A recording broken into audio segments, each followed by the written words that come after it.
Hey friends, it's Belle, and welcome to the first episode of In the Pursuit of Being Wild and Free. I am so excited to record this first episode. Like I mentioned in my trailer, that this is a space for dreamers, for people who want to take that first step, that first click of a button to pursue this amazing lifestyle of solo traveling, right?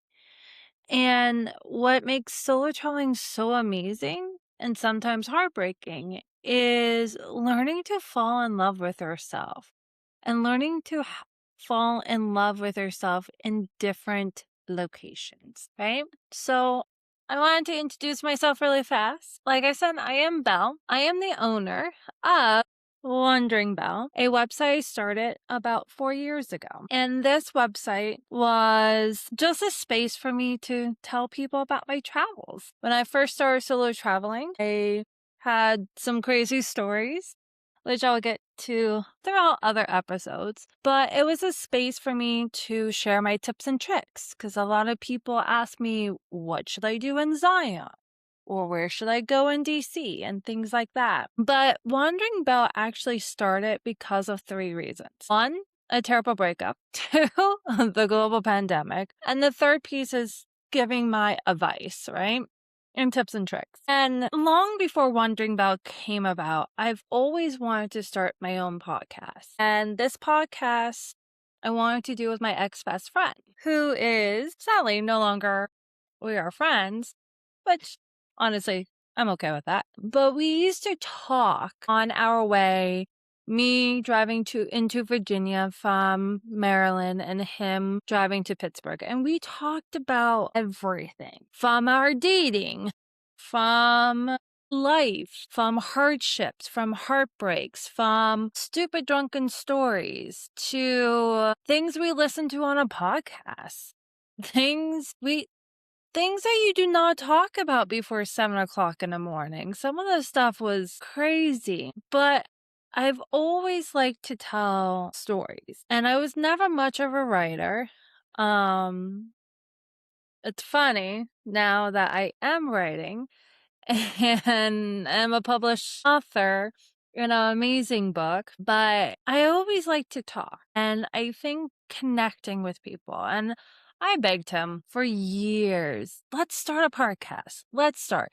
People can relate to us. These two crazy, stupid people talking at 6 o'clock in the morning about our hookups, our disastrous home things, and everything between, right? But I have learned something in these last, I would say 10 years, actually longer because I've been living in DC for almost 13 years. But I've noticed something throughout my life that keeps kind of coming up to the front, which is when I actually wanted to do things with people. Let's say start a podcast or go to a party with somebody or go out to eat or go travel, which I will tell you a little bit later on. My first solo travel trip was to Canada. And I have always wanted to do things with people. I've always craved that. I've always wanted that community, that big group of friends, that being popular and all that shit. And the more I wanted to do things with people, the more that the universe actually keep pulling that away and not allowing those opportunities. And it used to frustrate me. It used to bother me. But more than ever, it excites me now because without doing stuff on your own, you're going to miss out on so much in the world. And whether that is if you really wanted to go swimming with sharks like I did, or paragliding over the Swiss Alps, or just taking yourself out on a solo date in the city or the town you live in, regardless if people are there or not. I think that's really important. And so Wandering Bell, fast forward, is that space, my website, not only to give you that 10 places to eat in DC or the most crazy travel story you can hear about a moth or what to do in Switzerland. Besides that, Wandering Bell and this space that we'll like to create is a space for people who actually want to take the act or that step to fall in love with themselves and be completely, utterly fucking lost. And I am a big believer about getting lost. Getting lost sometimes on a trail, getting lost in life. And I think when you get lost, you return back to center. And before you return back to center, you have to learn who you are as an individual. And that's something I've been passionate about solo traveling, is learning who you are. I remember my first time camping solo. This was doing, as I call it on my website, my heartbreak road trip. Flew to Denver, road trip from Denver to Moab, and I sat at a fire. And I just remember crying because I didn't know who the fuck I was. Because I thought this boy, this man, led me to who I am, right? Yeah, he taught me a lot, and I'm forever grateful. And also thanks for the book too and the website. But but at the end of the day, I never had a real relationship with myself until right before when I took myself on solo dates and went to this little cafe where I live, no longer is here because of COVID, but read on a Friday night in this little cafe with live music. And I kept reading and kept just hanging out with myself. And I started to learn these little things about me. And that kind of went away when I started to date. And then that slowly came back, especially when I had to be forced to sit down with my own feelings during COVID and feeling stuck. And when I was able to get out in nature, having that space to appreciate who I was, but also really appreciating what I did not want and what I did not need. And so this is a space that I'm inviting you, whether you are listening to my travel tips, whether you're listening to my crazy travel stories or listening to other people and their experiences of solo traveling, I want this space to be a home base, a safe place where you can be just whoever the fuck you want to be. And to learn who you are to be, right? We don't know, right? Things always changing. I know the person I was 10 years ago is much different than the person that is today, let alone yesterday, right? And so this is my hope for the podcast, minus my website too. And also I will tell you a little my first time, my travel stories.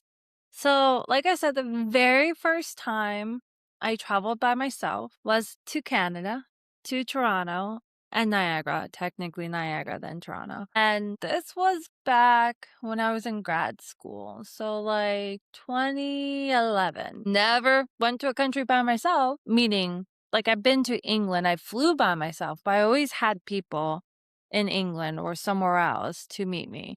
But this is me just driving into a foreign country. Didn't know what a hostel was until my aunt told me about a hostel. I'm like, okay, I can afford that. 3 nights for $86 and breakfast included? And I have to share a room with random girls? Sure, why not? And I still have this magical feeling and this magical look I have in my eyes anytime I'm in a new place. The moment, it doesn't matter if I step off an airplane in a foreign country or here in America, or if I'm driving someone new. Like this past weekend, I was driving to West Virginia.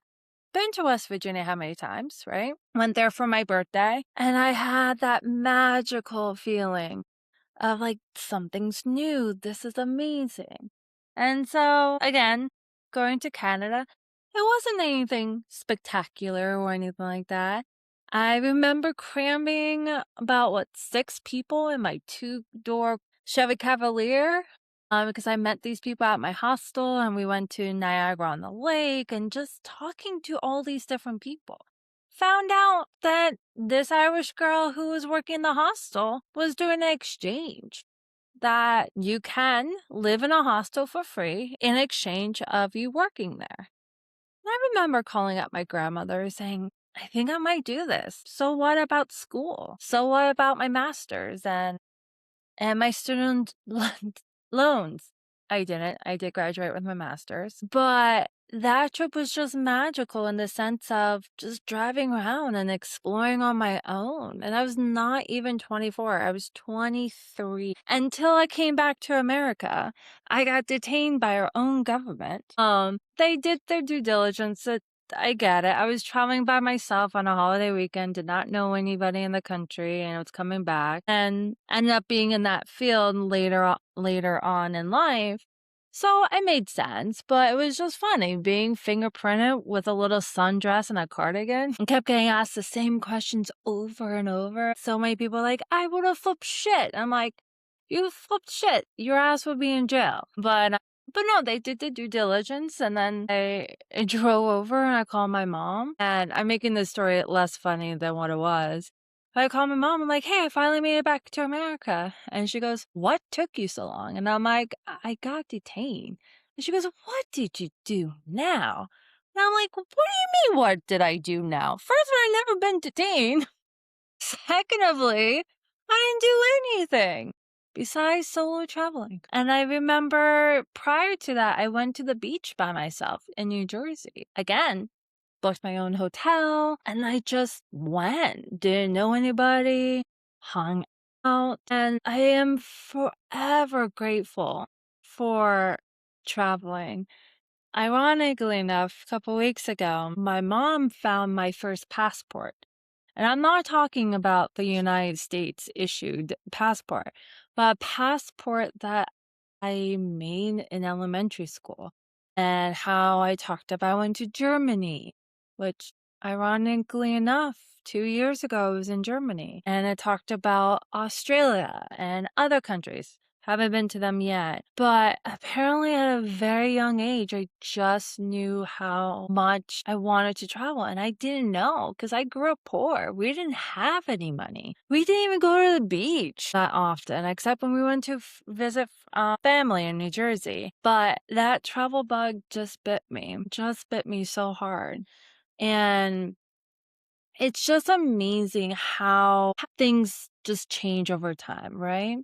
From this little innocent, okay, maybe not innocent, girl who had no money, who talked about traveling to Germany and whatnot, to going to Canada by herself, getting detained, again, funniness here, to a podcast, right? And like I said, have always wanted to start a podcast as a way to share stories. That said, ex-best friend had also told me that I'm a good entertainer, which, to be quite honest, rubbed me the wrong way. Because if you were friends with somebody, you should not say, the reason you're friends with me is because I can entertain you. I'm not Chelsea Handler or a comedian, but hell, if I am, you should probably pay me good money for that. But I am so glad this long decade plus detour, going from not knowing anything about hostels, not knowing anything about traveling, to now I'm an expert in some people's eyes. For me, I don't think I'm an expert. I think I'm knowledgeable, and that's not just me downplaying things, but traveling is like going to school. If you keep continuing, you're going to learn more and more and more. And I am an expert of the most long about adventures, the most ridiculous stories. Like this past weekend, I'm looking over because I have randomly a World War One or two cannonball, because this husband and wife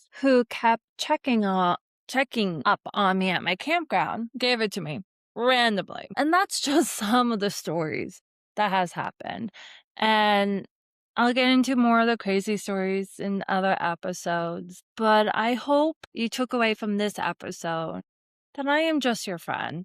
I'm a wanderer. I make a million mistakes a day. I'm not a perfect human. I do make a lot of mistakes about traveling, but I want you, especially if you're new or thinking about traveling, or maybe still brand new into solo traveling, think of this as your place you can get that advice, that encouragement, that wait, if she did this, then I can do this too. So again, the purpose is for you to get some push so you can book that flight or take that road trip and have some fun, right? Be a little bit less type A. Be a little bit less afraid. I do have thoughts and feelings about true crime podcasts and solo traveling, which I'll talk about on a different podcast.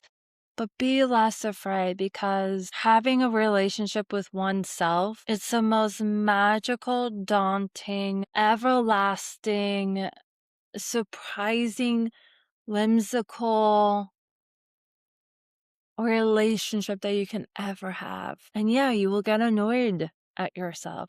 Yeah, you will get so happy and proud.